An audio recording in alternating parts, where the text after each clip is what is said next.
Imagine for a second that everything you know is a lie.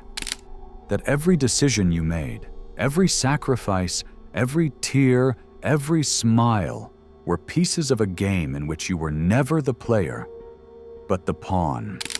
You don't notice it because the deception is perfect.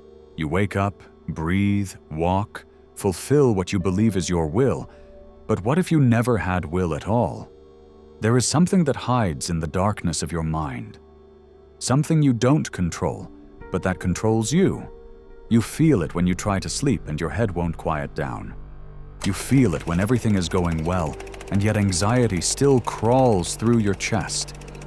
You feel it in those seconds of silence when it seems that life itself is mocking you. That invisible force never rests, never leaves you alone, and the more you try to escape, the tighter it grips. I'm not going to name it yet, I just want you to perceive it, like a whisper piercing your skin. It's in every mistake you repeat, in every desire that ruins you, in every fear that paralyzes you. And the worst part is that it was always there, before you, bigger than you, stronger than any dream. What would happen if you discovered that everything you worry about is useless? That you've spent your whole life fighting against a shadow you can never defeat? What would happen if the freedom you've been searching for doesn't exist the way you imagine? I don't want to give you answers yet. I just want you to ask yourself, what the hell is hiding behind that feeling that never goes away? Stay here.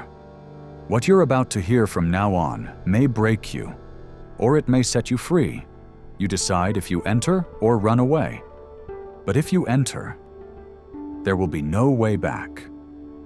You've felt that strange emptiness when you achieved something you longed for.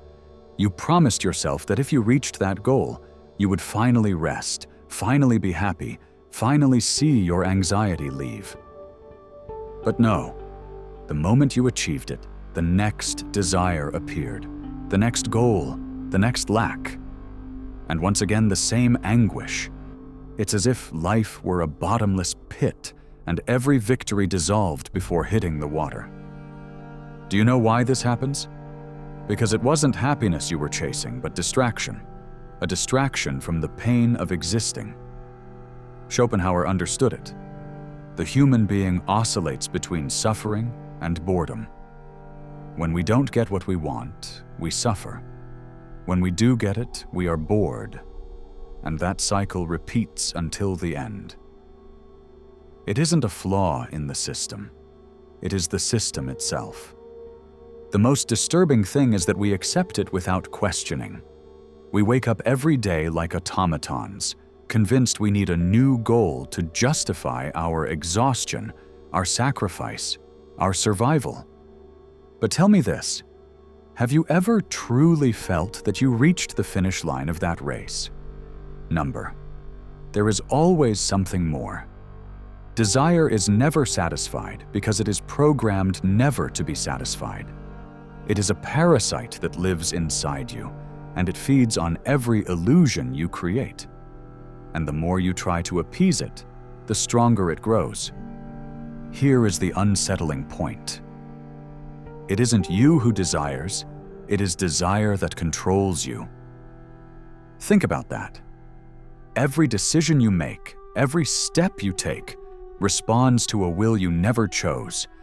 You think you're driving the car, but you're just strapped in the back seat while someone invisible accelerates without brakes.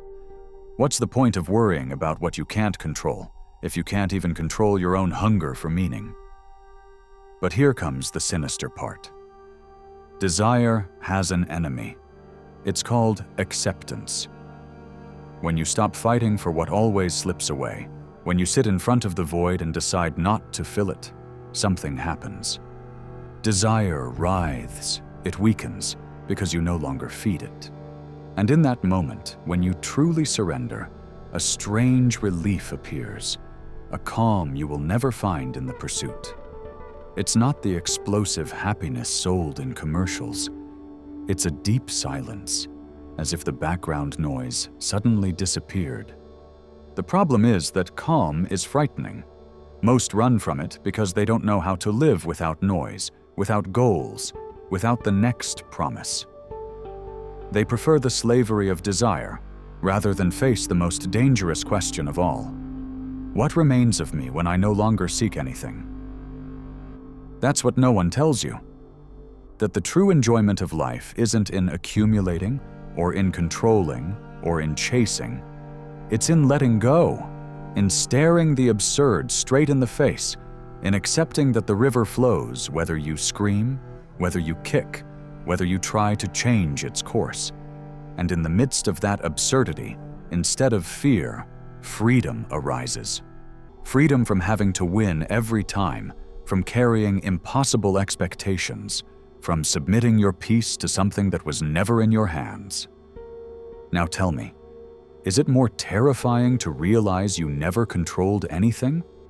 Or to discover that in that lack of control was the key to stop suffering? Think about this.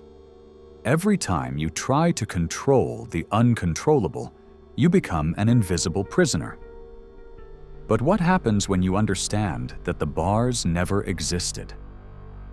A darker dilemma emerges. Because if nothing can be controlled, then what's the point of playing?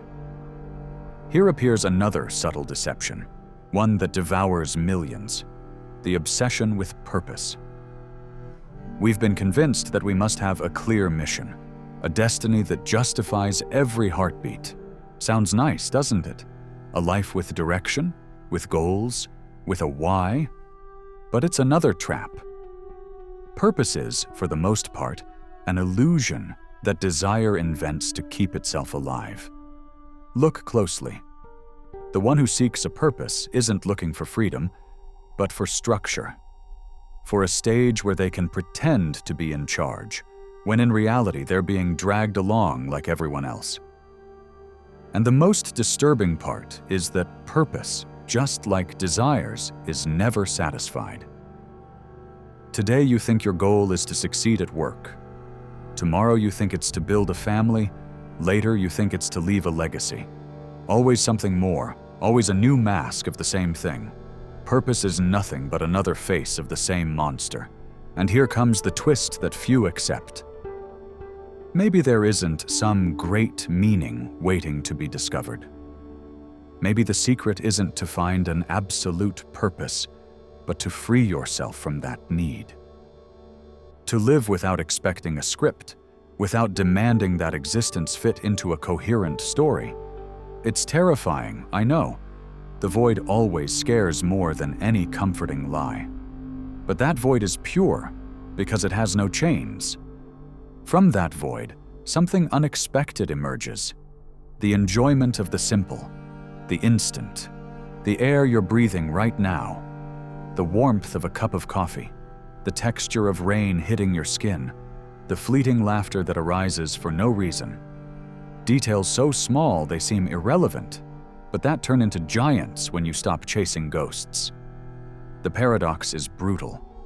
When you release the obsession for the grand purpose, you begin to truly live the small, and the small is the only thing that was ever in your hands. Schopenhauer sensed it. Art, contemplation, music were windows to escape that blind machinery of the will, not because they gave definitive answers, but because they paused for an instant the torment of desire. Think of the last time you listened to a song that pierced you, or gazed at a landscape that left you speechless. In that second, there was no worry, no control, no purpose. You were just there, free. But the interesting thing is that even in those moments, your mind tries to claim them. You think, I have to repeat it, I have to feel it again. And by doing so, you ruin it. You reduce it once more to just another desire. That is the curse. Even the purest can be corrupted if you try to chain it. And yet, the way out is there. Don't retain, don't control, don't possess. Just allow it to pass through you, like the wind. So I'll tell you without embellishment. Your life won't be resolved in an epic purpose or in a perfect plan. Your life will be resolved when you stop demanding that it obey you, when you accept that the only constant truth is the flow of the present moment. And in that flow, fear loses its teeth, desire loses its strength, and you, for the first time, stop being a pawn to become, at least for an instant, a witness. And believe me, being a conscious witness of existence is more powerful than any dream of control. And this is where the truly unsettling begins. When you learn to look at life without demanding a purpose, you discover another prison even more hidden, the one in which most live chained without realizing it. The prison of comparison. From the moment you wake up until you close your eyes, your mind is measuring, weighing, observing what others do, what others have, what others display. And without noticing, you turn your existence into a broken mirror, reflecting the external, and never the internal. Comparison is the continuation of desire, but disguised as a mirror. You don't just desire what you lack, you desire what you see in others. And so you become a slave to lives that aren't yours, a secondary actor in scripts you don't even understand. The sinister part is that this comparison doesn't need to be imposed by anyone. It is already embedded in your system. It doesn't matter if you're rich, poor, young, or old. There will always be someone with something you don't have. There will always be an image, an achievement, a smile, a partner, a trip that seems brighter than yours. And the trap is that desire is never fed by realities, but by illusions.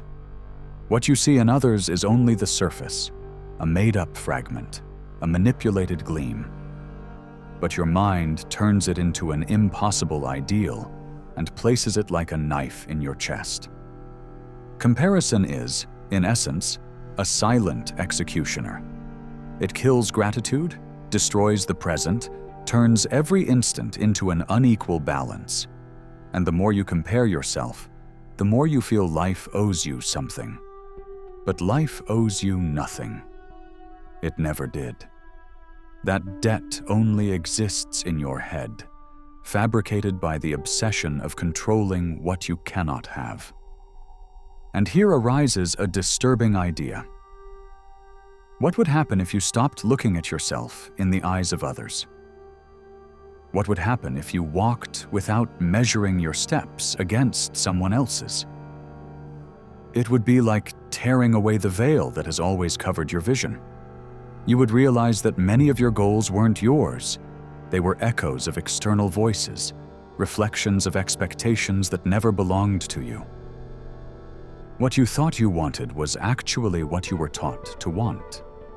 And true freedom begins when you dare to ask, do I desire this, or does the mirror I look into desire it?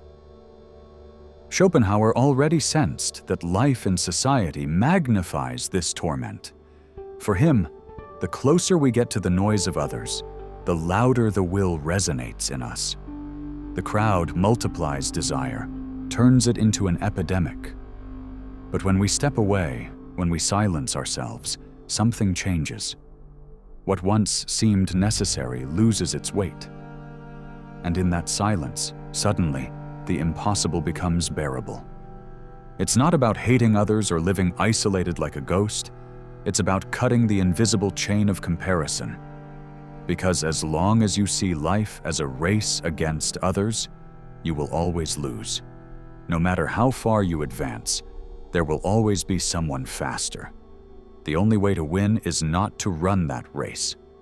And in that instant, when you decide to leave the circuit, you not only stop being a slave, you become invisible to the eyes of those still running. Invisible and free. Do you understand now? Life was never about controlling, or about winning, or about possessing. It was about learning to let go of the weight you were never meant to carry. And when you let go of comparison, of false purpose, and of endless desire, what remains is something you've never seen before. The possibility of existing in peace, even if the whole world collapses around you. And if you've made it this far, It means your mind has already begun to suspect what has always been hidden in plain sight. Life doesn't need you to control it. It doesn't need you to chase it. It doesn't need you to compare it. Life is a theater where the curtain opens and closes without asking your permission, and you can wear yourself out trying to direct the play. Or you can sit in silence and begin to contemplate the performance with new eyes. That is the difference between the one who consumes themselves and the one who awakens. And now that we've made it this far, before we continue, I want to present the following to you. Our book, The Formula of Awakening, is now available. Do you feel like there's something inside you that wants to awaken, but you don't know where to start? Then I invite you to transform your way of thinking, and with it, your way of living. Discover who you can become. Start today. The link to get the ebook is in the first pinned comment of this video. Grab your copy now at a great price. With that said, let's continue with the video. Because the ultimate truth is neither comfortable nor pretty. The world will keep turning with or without your fears. Your worries won't alter the course of the universe, and your struggles against the inevitable will only tear you apart inside. The secret lies in letting go, in giving up the game of control, and in embracing what truly is yours, your way of seeing, your way of feeling, your to be present even if everything collapses. And that, believe it or not, is more power than you ever imagined. Now I want you to do something with me. Write this phrase in the comments. I am not a slave to what I cannot control. Don't do it for me, do it for you, because by writing it you turn it into a declaration, into a reminder, into an act of rebellion against the invisible machinery that has kept you chained. And as you write it, understand that you are not alone. There are thousands who also fight against that same weight. And together we can laugh at it, because deep down it never had the chains we thought it did. Subscribe if you want to keep breaking masks, because what's coming will be even more uncomfortable, even more brutal. And perhaps what you need to hear is not what you want to hear. There are no empty promises here, only truths that tear apart and liberate at the same time. And now I leave you with an image. Imagine that everything you carried dissolves into the air like smoke slipping through your hands. Imagine that the voices that tormented you suddenly go silent, as if someone had cut the electricity of the noise. And in that silence, only you remain, naked before existence, free for the first time. That is the madness no one wants to accept. Freedom doesn't come when you control everything, but when you understand there was never anything to control. That's it for today's video. I leave you with the question you will never forget. What if life was never in your hands? And that was always the best news.